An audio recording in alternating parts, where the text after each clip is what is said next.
Day. This presentation here is just to introduce you to Alaska, and it's a great chance for me to meet you as well. And basically what I'll be doing this morning is just talking a little bit about the background of Alaska, some of the things there are to see and do in the ports of call, and some of the ways I might advise you just to make the most of this trip that is ahead for you. I have been here all season, and it's really interesting to watch Alaska go from springtime when there's snow everywhere to fall where the leaves are changing, and we actually are seeing the first snow. Having said that, the good news is, if you're here to see the wildlife, it's perfect timing. So this time of year is a great time to see the wildlife and to experience Alaska. So hopefully we'll have a great week ahead of us. My job on board is to make sure you make the most of your time, though, so do feel free to come and see me, ask questions, and just, see me as part of the cruise, hopefully. So it's lovely to meet you, and thank you again for coming this morning. Just to let you know, my background essentially is in conservation biology. And I run a small research project down in Hawaii called the Keiki Kahola Project. That means baby whales in Hawaiian. And I'll be talking a little bit more about that probably on the day after Ketchikan when we're into some whale waters. The whales that we see here in Alaska do go down to Hawaii every winter, and I work with mothers and calves, and their favorite place is the waters just off Maui between Lahaina and Lanai. And being from Manchester originally, I appreciate the opportunity to go and work in Maui every February. That works out really well. And I'll be talking a lot more about that as we go. I did spend 15 years teaching in the California state system, which I thoroughly enjoyed. I taught mostly biostatistics, but I did get to bring my students out to Hawaii with me to do the research. You can see they're thrilled, basically, not to be in stats class, I think. And I've always said that teaching statistics to 19-year-olds is really good for your lecturing skills, because if you can keep those guys engaged, you're in good shape, I think. So that's my background. A few years ago, I stepped away a little early just because I wanted to make the most of the chance to do some more research, spend some more time here in Alaska, be a little bit more of a free agent for the last few years. On board, the program is really centered around making sure that you get the information you need to make the most of your time here in Alaska. Up in the garden lounge on Deck 9, you'll find this little corner here, the Nature Corner, set aside with all sorts of maps and books and details on the ports, everything you might need to make sure you're fully informed to make the most of your time here. I also have a route itinerary like this, which is great, because day 3 we're all like, what day is it and where are we going? Because it gets quite confusing. And a big map like this with the route marked, so you can see where we are and where we're headed as well.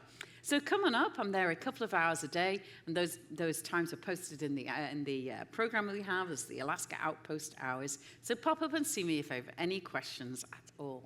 As we set off for Alaska, though, I think it's really interesting to consider what brought you to Alaska this time.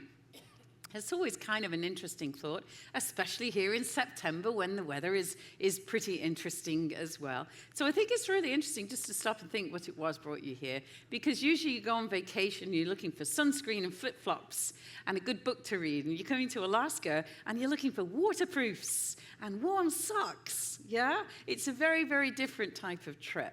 In terms of my own little story, it was certainly the whales that brought me into this area. I was in my early 20s, really and truly, backpacking around America. I'd done some work in the Bahamas, and a friend said they were off to Alaska, and would I like to go? And I was like, yes, that sounds great. Where's Alaska? I had no idea where I was coming to. And so we got on a ferry down in Seattle and sailed up to Juneau. And if you are backpacking and you're really broke and you are, keeping your budget tight, what you can do on those ferries, is you can actually put your tent up on the back in the solarium. They have these nice, warm, cozy heat lamps. And you can put your tent up back there and sleep in your tent so you don't need a cabin. So that was great. So it's 4 a.m. It's light because it's July in Alaska. And we're sailing up towards Juneau. And I'm awake, and out on the shoreline, I see the blow of a whale. Now, I'm from Manchester in the north of England. I never thought I would see whales in the wild. So I thought this was really exciting. So I thought everybody else would want to know about it, and I did shout and scream a little bit, which for all the locals on sailing into Juneau on the ferry was not great. Didn't appreciate it at all. So, but that was my first sighting of a whale, and my mum always used to tease me that, the boy didn't stick around, but the whale sure did, so here I am. So I think it's really interesting to think what it is that brought you on this trip this time. Maybe it's the hope of seeing these icy wilderness, icy wild places that we're going to go to. There's something about seeing wildlife in these sort of icy, pristine places that is really special. Maybe it'll be this moment when you see a bear on the beach. When you look through your binoculars and you're watching that beach line and a bear wanders out. Maybe that's going to be your Alaska moment. Or maybe it's going to be like me when you see whales. Maybe it's the orca. We saw some orca already this morning. Anybody else see them? Yes. So first sighting, lots more to come, don't worry. But first sighting this morning. Maybe that's going to be the moment when you really feel that you're here in Alaska. But what I would suggest is when we see wildlife in Alaska, there's something else that makes it so special. And that is basically this. When you see that black bear wandering out of the shrubs along the shoreline here, he's wandering down to a stream like this where wild salmon still migrate because the water is cool and clean and crisp and clear. And in the background is a glacially fed lake, and behind that is a temperate rainforest, one of the last strands of remnant temperate rainforest on our planet. And it's contiguous through this entire area, so there's something really special about seeing wildlife in this setting. It's the same when we see stuff out in the water, when we see the whales feeding like this, and then we look in the background and there's the forest. And just above there is a glacier tumbling down from the Juneau ice field. So maybe, just maybe, that is what makes the wildlife here so special. It's not just the wildlife, it's the wilderness that surrounds it.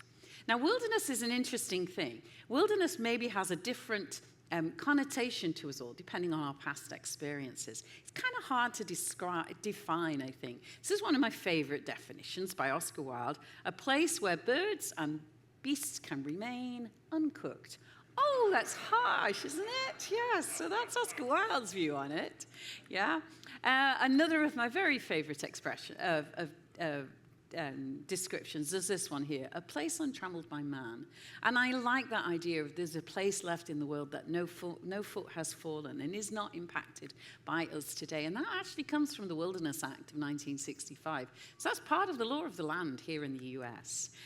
We're still in Canada, but here in North America, let's say. Part of the geography of hope is an expression used by Wallace Stegner. And I think in these times, as we look out on the wild places that we're going to see over the next 10 days together, I think there is something really special and reassuring about exploring these places and seeing the extent of our world that is still left untrammeled by man.